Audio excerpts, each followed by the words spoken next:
हमारा सरकार नियुक्त करता है जेएसएससी सचिव को जेएसएससी को देखने के लिए। अब जेएसएससी के सचिव वहाँ तो पैसा उठा ही रहे हैं।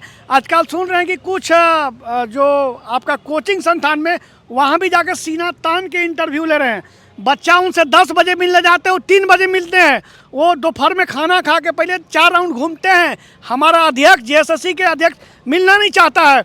जेएसएससी सीजीएल जो इस राज्य का सबसे बड़ा गंभीर मुद्दा है, जो 8 साल हो गया एग्जाम हुए इसका एजेंसी का चयनित नहीं हो रहा है। न उसके साथ लेडीज सुपरवाइजर किट पालक मतलब कि जितना भी फॉर्म भराया गया है जेएसएससी द्वारा कोई परीक्षा न लिया जा रहा है। आईटीआई इंस्ट्रक्टर नगर पालिका का 8 महीना हो गया एग्जाम लिए हुए, अभी तक रिजल्ट नहीं दिया जा रहा है।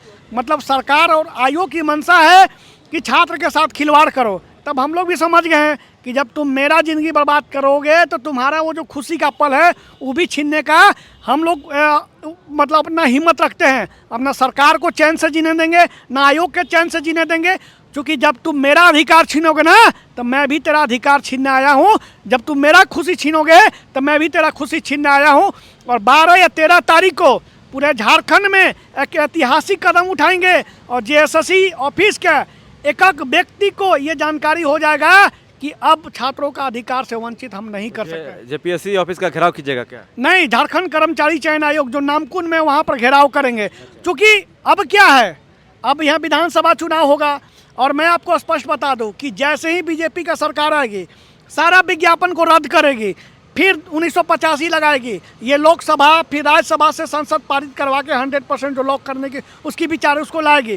फिर 2026 में नियुक्ति प्रारंभ होगी, 27 में नियुक्ति प्रक्रिया शुरू होगी। तो बच्चे जाएंगे कहाँ? ऐसे देखते हुए हम चाहते हैं कि जो मेन नियुक्ति बचा है जेएसएससी सीजीएल के चलते हम आपको क्या बताएं, कितने व्यक्ति को तो मतलब हल्दी जो होता है ना शरीर में एक रस्म, एक जो संस्कारिक होता है विवाह, कोई हल्दी तक नसीब नहीं हो रहा है। कुछ लोग कह रहा है कि हम इसको हल्दी और चंदन जो है ये जो प्रक्रिया होती है वो हम सीजीएल के बाद लगाएंगे। तब तक हम लोग बूढ़े हो जाएंगे, तब हल्दी चंदन लगेगा का? जेटेट का जो अभी एग्जाम होने वाला उसका फीस बहुत बढ़ा दिया गया है, 1500 कर दिया गया, इस पे क्या कहिए? जेटेट के लिए जो एग्ज़ाम का डेट था पहले, जो परीक्षा फी था पहले उसमें था कि पहले ये आपका एसटी 50 रुपये, एसी 50 रुपया और जनरल 100 रुपया था। लेकिन अब उसको बढ़ा के सीधे 800 रुपया कर दिया। मतलब कि सरकार अपनी मैनिफेस्टो में लिखी थी और पहले जब विज्ञापन आया था तो था ना, विज्ञापन आया था तो वही फी था। मतलब जो सरकार आदिवासी मूलवासी जो दलितों का मसीहा, आदिवासियों का मसीहा कहा जाता है, वो मसीहा का कहाँ पता चल रहा है? वो मैनिफेस्टो कहाँ फेल हो रहा है?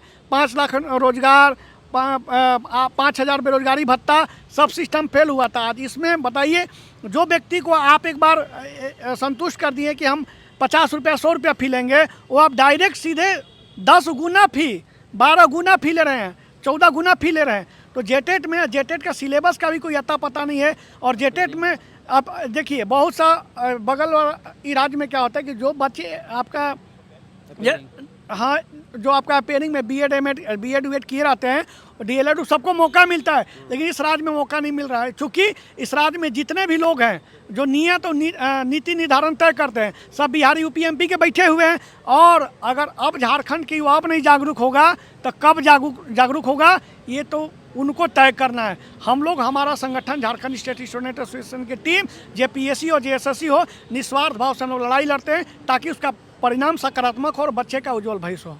आप लोग लड़ाई लड़ते हैं, इस लड़ाई का कोई फायदा होता है? देखिए, लड़ाई का फायदा तो हुआ है। आज जेपीएससी जो फटाफट जिसे मुख्यमंत्री जी बोलते हैं ना कि मैगजीन में गोली डालो तो नाम ढक निकलते रहता है। आज जेपीएससी देखिए कैसे सुधरा है। लेकिन हाँ, जेपीएससी मनमानी कर रही है क्योंकि यहाँ के लोग जागरूक नहीं है, घर से निकलना नहीं चाहते हैं। आज जेपीएससी में जो आपका सीटों की संख्या, जो हमारे अनुसूचित जाति भाइयों बहनों का सीटों की संख्या मात्र 1 रखा है, बल्कि सारे वर्गों की सीटों की संख्या बराबर दी है। अभी झारखंड में बताइए, इतना दिन हो गया अब तक अनुसूचित जाति के लोग बाहर नहीं निकले, फिर भी हमारा संगठन इस पर लगातार काम कर रही है। और इस राज्य में जितना भी बड़े बड़े पदाधिकारी हैं वो सब शुक्ला के नाम पर थर थर काँपते हैं कि शुक्ला कब केबिन में घुसेगा, कब प्रश्न पूछेगा। उसी प्रकार अगर 10 को शुक्ला झारखंड से निकले ना तो आयोग और सरकार ना थर काँपेगी, वो एक मुद्दा पे सोल्यूशन हल करेगी। लेकिन दुर्भाग्य है पर मैं ऊपर वाले से प्रार्थना करता हूँ कि जो छात्र का कोई जाति समुदाय नहीं होता, सब कोई मिल के लड़िए और अपने हक अधिकार के लिए लड़िए, ताकि आने वाला जो हमारा जनरेशन है कहे कि हमारा पूर्वज लड़ाई लड़ा था, आज हम लोग निश्चिंत होकर अपना मेहनत करके नौकरी लेंगे। शुक्रिया।